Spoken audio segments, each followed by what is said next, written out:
नमस्कार विद्यार्थी मित्रांनो, ज्ञान आणि स्पर्धा परीक्षा केंद्र पुण्यामध्ये आपलं सहर्ष स्वागत। मित्रांनो, या भागामध्ये आपण काय मित्रांनो आज चालू घडामोडीचा भाग 8 बघत आहोत। यामध्ये रोजचे आपण काही प्रश्न टाकत असतो, टेलिग्रामला पण असतात आणि याचा डेली आपल्या युट्यूबला व्हिडिओ असतो आणि पूर्ण तुम्हाला कोर्स वर्षभराचा आपल्या ज्ञान अकॅडमी या ऍप वरती उपलब्ध आहे। ऍपची लिंक खाली तुम्हाला दिली। आता पहिला प्रश्न काय आहे, बातम्यांमध्ये एक म्हणजे चर्चेत असणारा धिल्लो सण होता। कोणता धिल्लो सण? तो कोणत्या राज्यात किंवा केंद्रशासित प्रदेशामध्ये साजरा केला जातो किंवा कोणत्या राज्यात तो साजरा केला जातो? तर धिल्लो सण कोणत्या राज्यात रे मित्रांनो? गोवा या राज्यामध्ये हा सण साजरा केला जातो। मग कोणत्या राज्यात? तो गोवा राज्यात। आणि तो कोणत्या? गोव्याच्या पश्चिम घाटाचा जो काही भाग आहे या भागामध्ये तो धिल्लो सण साजरा केला जातो। आणि हा जे सण आहे धिल्लो, तो पर्यावरणवादी उत्सव आहे, म्हणजे पर्यावरणाच्या संबंधी असणारा हा धिल्लो उत्सव आहे। बातमीत एक चर्चेत नाव होतं जेवियर मिले यांची नुकतीच कोणत्या देशाच्या नवे राष्ट्राध्यक्षपदी नियुक्ती झाली आहे किंवा निवड झाली आहे?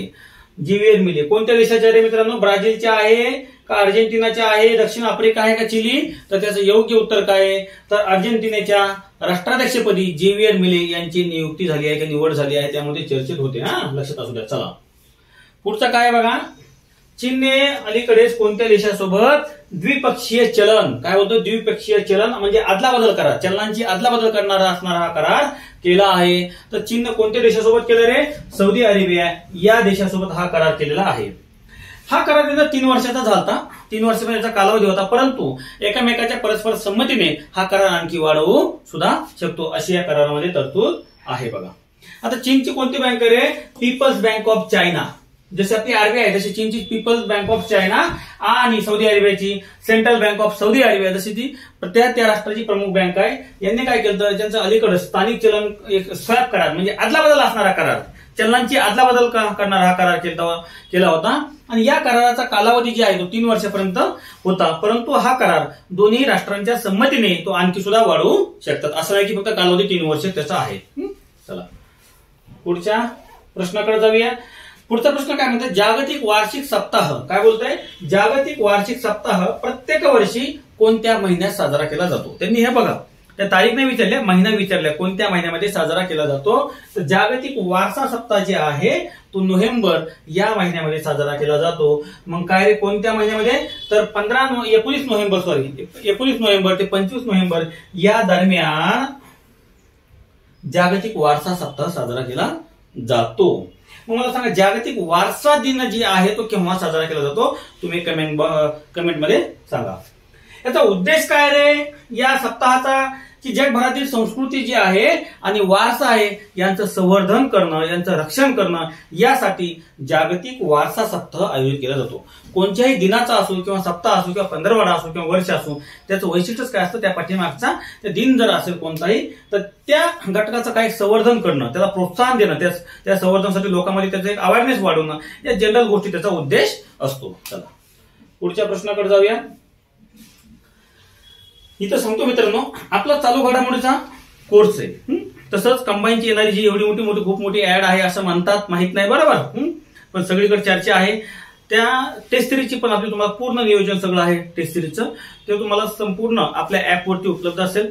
तसंच त्याचं वैशिष्ट्य म्हणजे काय माहितीये का मित्रांनो, कंबाईनची टेस्ट सिरीज जी आहे तुम्हाला घटक नाही, तुम्हाला प्रत्येक तुम्हाला घटक दिले जाणार। तसंच यामधून तुम्हाला पूर्ण एक सगळं अभ्यासक्रमाचं तुमचं शेड्यूल असणार, किती दिवसाचा आहे, किती दिवसाचा नाही, त्याच्यावर आधारित तुम्हाला प्रत्येक आठवड्याला एक टेस्ट असणार। त्या टेस्टचं स्पष्टीकरण जे आहे तुम्हाला आपल्या ऍप वरती उपलब्ध असणार।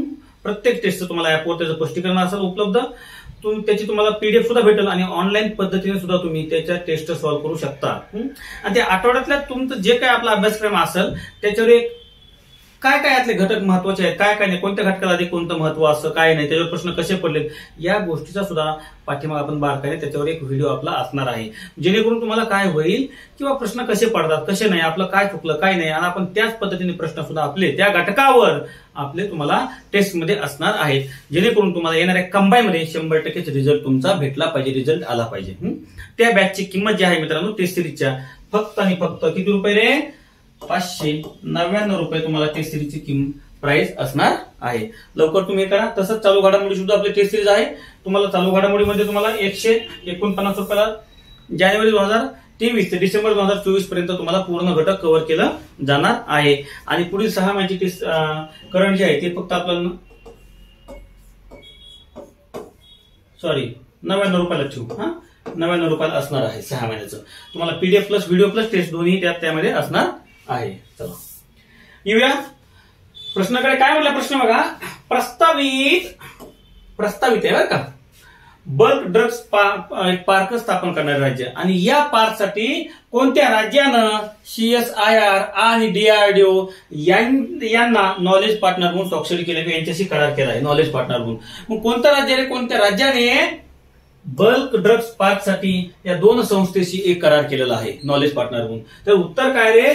ऑप्शन बघा पहिले अगोदर, आसाम, तमिळनाडू, ओडिशा, उत्तर प्रदेश. तर काय उत्तर आहे त्याचं? उत्तर प्रदेश या राज्याने काय केलेलं आहे, या दोन संस्थांसोबत त्यांचं काय हा पार्क स्थापन करण्यासाठी, कोणता बल्क ड्रग्स पार्क स्थापन करण्यासाठी नॉलेज पार्टनर म्हणून CSIR आणि DRDOशी करार केलेला आहे किंवा स्वाक्षरी केलेली आहे.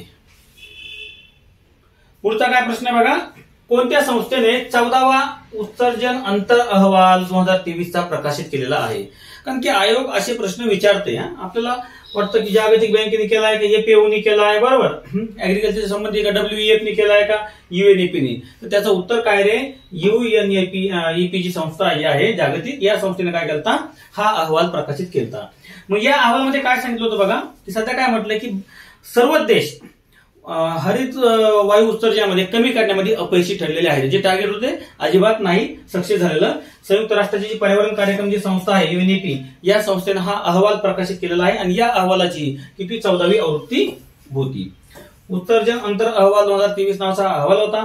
या अहवालानुसार काय म्हटलंय की तापमान नवीन उच्चांकावर पोहोचलंय, बरोबर, पोहोचला आहे.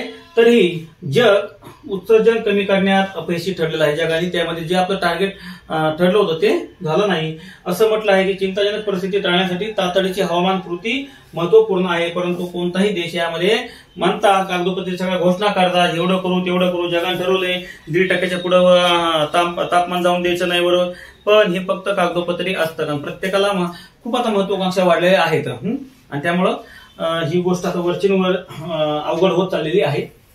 पुढचा प्रश्न महत्वाचा आहे बघा, काय रे?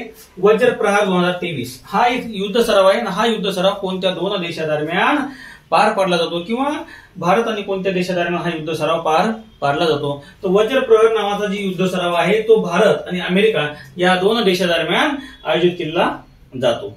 आता 2023चं ठिकाण जे आहे तर हे मेघालय या ठिकाणी 2023चा युद्ध सराव काय पार पडलेला आहे. आणि मित्रांनो, या वज्र प्रहार युद्ध सरावाची सुरुवात जी आहे ती 2020 मध्ये झालेली होती. पुढचा प्रश्न आहे, वायुमंडलीय लहरी प्रयोग जे आहे तो कोणत्या अंतराळ संस्थेशी संबंधित आहे? हा वायुमंडलीय लहरी प्रयोग जे आहे मित्रांनो, नासा या संस्थेशी तो संबंध आहे. आता नासाने काय केलं, वातावरणीय लहरी प्रयोग जे आहे तो लॉन्च करणारी तयार करत, म्हणजे त्यांची नासाची तयारी सुरू आहे. आणि हे एक मिशन आहे जे अंतराळ हवामानावर पृथ्वीच्या वातावरणीय परिस्थितीवर परिणाम करणाऱ्या महत्वपूर्ण घटकाची तपासणी करण्यासाठी डिझाईन केलेलं आहे. म्हणजे कशा संबंधित रे देवा? अंतराळातील हवामानावर पृथ्वीच्या वातावरणीय परिस्थितीवर परिणाम करणारे जे काही महत्वाचे घटक आहेत या घटकांचा अभ्यास करण्यासाठी हे मिशन लॉन्च केलेलं आहे किंवा आयोजित त्यांची तयारी सुरू आहे. आता पुढचं काय बघा, गॅनिमेड, कॅलिस्टो आणि युरोपा हे कोणत्या ग्रहाचे उपग्रह आहेत? गॅनिमेड, कॅलिस्टो आणि युरोपा हे कोणत्या ग्रहाचे उपग्रह आहेत? काय उत्तर आहे मित्रांनो? गुरु या ग्रहाचे ते उपग्रह आहेत. असा भाग 8 सुद्धा आपला संपला मित्रांनो. यामध्ये आपण डेली प्रश्नांचं स्पष्टीकरण बघत असतो. रोजची रोज तुम्हाला असेल आपल्या भागाचे व्हिडिओ आपल्या ऍपवरती उपलब्ध आहेत. भेटूया पुढच्या व्हिडिओमध्ये. तोपर्यंत धन्यवाद. भेटूया पुढच्या व्हिडिओ. चला.